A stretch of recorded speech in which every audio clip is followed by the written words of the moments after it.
Good afternoon, this is Red Rock Country in the Coconino National Forest, and I'm going to break here to talk some anime. Dojin work.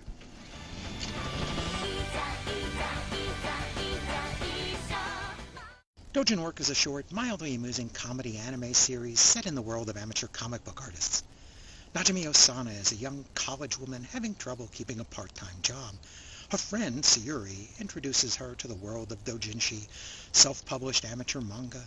Sayuri draws an amateur erotic manga herself, titled Panty Revolution, using the pen name Bloomer Girl. Because of that pen name, I guess, there's a tiny anthropomorphized pair of bloomers hanging around her, like a dust bunny.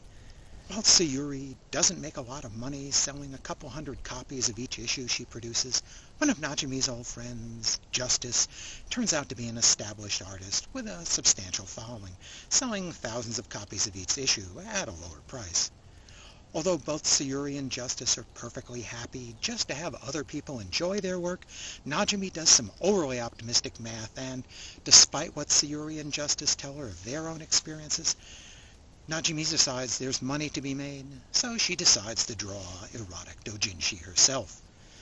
The plot, such as it is, concerns Najimi's humorous indoctrination into the world of amateur manga artists.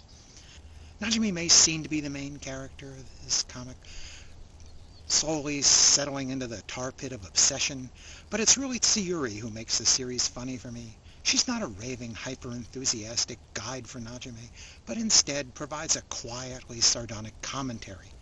Laid-back Sayuri seems quite comfortable herself in the world of erotic storytelling.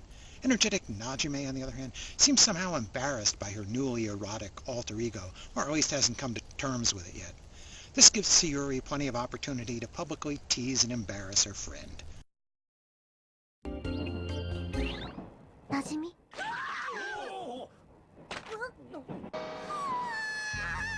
書いたのはあんたなのに、私が変な人みたいに見られる。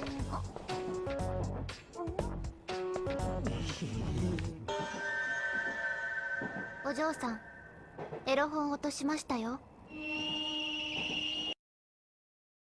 Some of Dojin Work's better humor plays on misunderstandings, where perfectly innocent conversations are mistaken to be about something else entirely, often erotic in nature. Sayuri often seems aware of these crosswires and quietly encourages it with an innocent style that belies her inner mischief maker. Although this anime is about drawing erotic comics, the anime itself is not terribly risque. We never get a look inside the manga these characters are drawing, beyond the suggestive covers. We're just told it's erotic, 18+, and we know that underage Sora isn't allowed to look inside. Now, this show is plowing the same sort of ground as previous shows that drag a newcomer inside the world of some anime or manga fan obsession, such as Comic Party, Genshiken, or even Welcome to the NHK. In fact, I've seen the line to get into the exhibition hall for Comic-Ket in so many different anime, it's almost as if I've been there. These shows are strictly for the die-hard fan base, and like the older Otaku no Video, they certainly aren't aimed at an audience that hasn't already read a lot of manga and watched a lot of anime. Dojin Work anime is based on the manga by Hiroyuki. Najimi and Sayuri are still in school. In the anime, they're portrayed as independent drinking-age 20-somethings, though thanks to character designs, they may look a little bit younger than they're described. They may still be students, but the anime only has one scene set in school, and that just involves a conversation between the three main characters chatting among themselves, without the usual classmates, teachers, student council, or clubs to deal with. Someone my age appreciates that it doesn't really depend on school-based humor, because I can barely remember where I went to school, much less how much zany fun it wasn't. I enjoyed the scene where Najimi shows her very first book to Justice. It's fresh off the printer, and Justice is clearly at a loss for encouraging words. まずいい紙だな。いい紙だ。本当。ああ、初出版でこんなにいい紙を。Eventually, Najimi figures out she's not going to make any money selling these manga, but by then she's just into the camaraderie and fun of competition. And that's something I liked about this series. It's not about Otaku being weird. It's about Najimi and Sayuri pursuing a passion. The artwork is mostly straightforward. They've adopted a manga-like touch by blending unimportant background characters into a light, solid pastel shading. I can't say much of anything about the music. Except for the opening and ending themes, it's mostly standard comic lead-ups and double takes. The episodes are short, a bit under 15 minutes long. I believe when it aired on TV in Japan, each animated segment was paired with one of the live-action video segments to fill out the half-hour slot.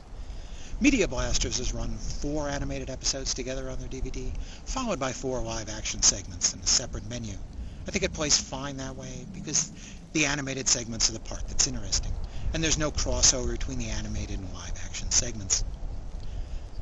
The live-action segments involve 2 of the voice actresses preparing their own first-time doujinshi under the guidance of Bloomer-kun, an animated pair of shorts. I found that character disturbing. The ladies also get some instruction by some real flesh-and-blood manga artists, including Doujin Work creator Hiroyuki. They go through the steps from creating characters, getting drawing tools, doing their drafts, and arranging for printing.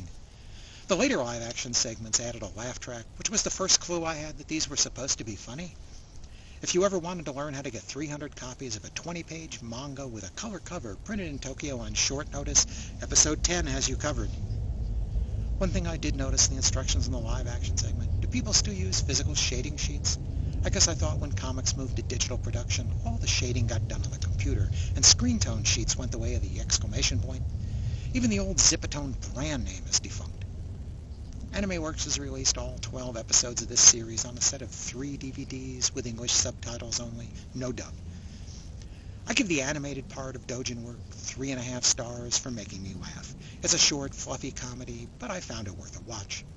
Since the episodes are so short, however, you may find the DVDs with less than an hour of subtitled-only animation a little on the pricey side. For the live-action segments, unless you're planning on selling doujinshi yourself, I don't think it's going to be very entertaining. Other extras include an textless opening and ending animation, and if you pop the final DVD into your computer, you'll find it has a PDF with a sample of the English-translated Doujin Work manga. The first volume of the DVD also came in an alternate deluxe package with an actual copy of that manga.